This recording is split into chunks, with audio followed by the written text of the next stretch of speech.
So I will discuss your exercise 6, the requirements. Okay, so this one is the same video uploaded sa Dialer. So exercise 6 is due next week, Wednesday. Okay, so next week, Wednesday, 100 for exercise 6. Ayan, and then that's 3 exercises for your midterm. Ayan, so for midterm, we have 3 exercises, 4, 5, and 6. And then 1 quiz and exam sa 29. Ayan, September 29, midterm exam. Okay, so do not be absent sa exam. Wala pa, later. Okay. So, for exercise 6, the requirement will be, first is, a student logs in. Ayan. And then, next, select the school year. And then, after that, it will show a PDF file. So, the PDF file here is based on the selected school year sa combo box. And then, ayan, ID of the student and all the grades of that student sa each enrolled subject under that semester or school year. And it will create a file, report.pdf sa Drive C Docs folder.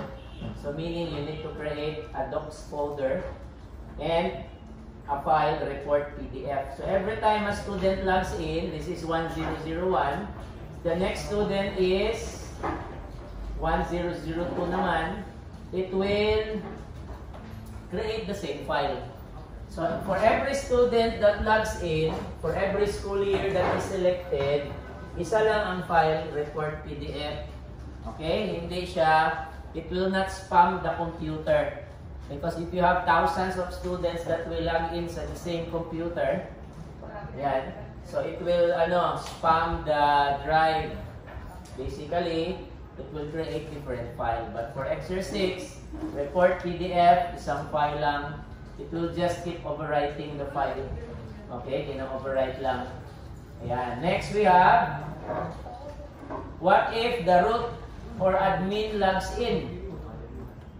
Okay, you will see that I have here different school year. I have first sem, 25-26, first sem na naman, 26-27, first sem, 27-28, second sem, 25-26, 26-27, 27-28.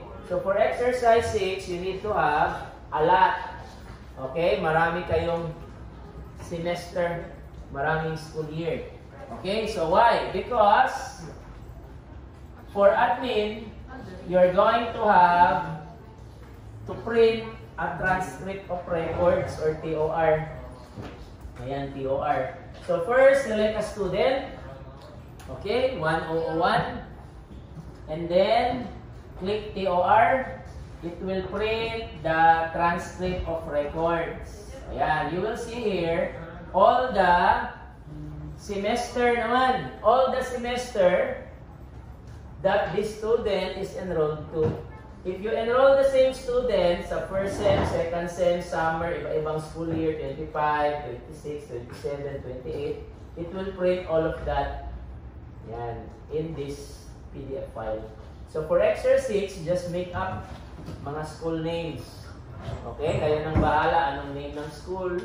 Right there, official transcript of records, and all the grades of that same student all throughout the entire different semester. So similar to you, if you graduate and then it will show here first year. Yan, first year ka, first, second summer. Second year, first, second summer. Third year, first, second summer. Ganyan. So first, second summer, first year lang yan siya. So ito yung grade niya. Second year na siya, first year na naman, first sem na naman. Okay, first sem. But the school year will be different. Okay, ganyan. So you need to create a PDF similar to this. So you need to have all the formatting in the example. It must be the same. Okay, same format. Okay, nakalagay dyan, not valid without school seal, prepared by, checked by, and the date this was requested. If you request this yesterday, it will print September 9, 2025. So this is the current date. Okay, hindi yan siya fixed or hard-coded. Yan. Okay, so a different student request for a TOR. Click the button, select the ID of the student, and it will print a PDF file with that student. So if you look at the file name, each file name of each requested student is different. So hindi siya isang file lang. So you will see the file name is 1002. That's the ID of the student. Followed by the date this was created, which is the year 2025, 909, September 9. Okay, yesterday. And then the timestamp, this is the timestamp, 193425. So timestamp niya yan. Yan. So for every TOR that is printed, it will create a separate file. So ito, maraming files. If you keep on clicking TORs, hindi siya gawa ng file. Hindi niya gina-override ang existing file. It will keep on creating new files. And then for the first PDF file, it's overwriting. Okay, because the file name is the same. Report PDF. Okay, ganyan. Alright, so let's proceed to SQL queries required. So for exercise number 6, ito lahat is just one SQL. Ito. Okay, ito isang SQL lang. Ayan, one SQL query lang ito. The ID of the student, the name, and all of these things. Just one SQL query. Okay, i-check ko yan kung isa lang SQL query ginamit nyo. And then, the second PDF file, this one. Ito naman, isang SQL query lang ito lahat. So, all of the school year, all of the grade, ID of the student, and everything, this is just one SQL query. Okay? Ayan. So, what will be the SQL query to use? It will be this one. Set operations. Okay? So, let us do just that. Ayan. So, set operations can be either union, intersection, or except, similar to relational algebra. So, this is intersection. Yang N, pag U, union, pag except or negation or minus. Ayan.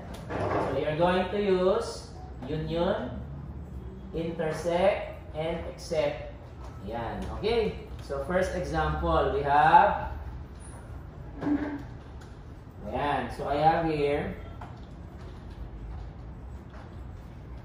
databases. Okay, I have first sem and second sem. We're going to join them. Ayan. So, this is the SQL query. So, in my first and second sem, I have ayan, we're going to do union. Union. Okay, ayan. So, first is select stud ID from the database name.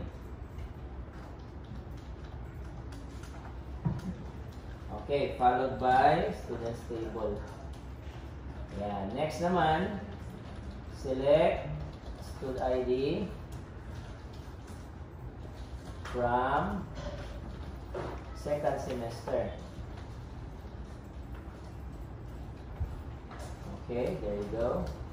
And then that table name. Ayan. So you will see that it creates a union. Let me see, let's check our students table. Okay, let's see the second sem. This is our second sem. Ayan. And this is our first sem. Okay. Oh, wait. This is first sem.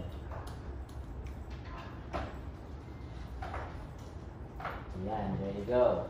So as you can see, this is the first sem, second sem. We're going to join the two semesters using union. So if you're going to join them, it will only show unique values. Diba?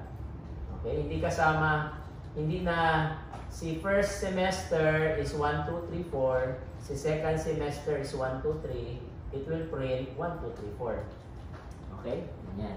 So, if you want to see every data, even if it's redundant, you just add all. Yan. Okay? This is the first sem, 1, 2, 3. 1, 2, 3, 4. Second sem is 1, 2, 3. So, you just add union all. Okay? What about intersect? Meaning common only. So, we have intersect. Okay, intersect. Yan. So, common student ID from first and second semester. Okay, common. Yan. We can also use intersect all. Yan, basically the same thing because there are no redundancy. Okay, what about the last one? Except. Except. Except is minus. Okay, ganyan.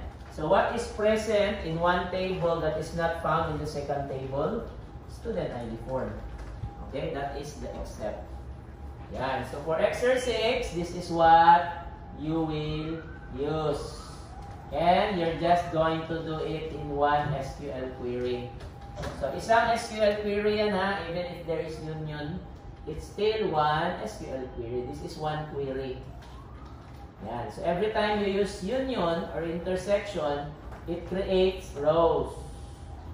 If you're going to use select query, perform a nesting, it creates columns.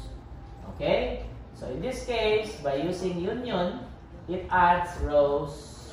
It doesn't add columns. Diba? As you can see, stud ID is the field column. It does not add another column. It only adds rows. So that's the difference between union rows. If it's select or join, it is columns. Yan. Okay? So, alright. Questions regarding exercise 6? So, that's the requirement. You need to add a POR button sa students form. Yan. May POR tayo dyan. Transcript of records. Okay? So, for exercise 6, make sure you follow everything. Ayan, the format, the file. Okay, lahat. So, just make up school. You don't need to copy my example school here. You just make your own college. Okay, maglagay lang kayo dyan. Ayan. Alright. So, okay. Questions? Clarifications? Ayan. So, attendance na tayo ha. So, make sure every meeting, you're inside the classroom 15 minutes after the schedule. Otherwise, you will be marked absent. Okay? So, you will only be marked late if I check attendance 15 minutes before. Yan. But 15 minutes after,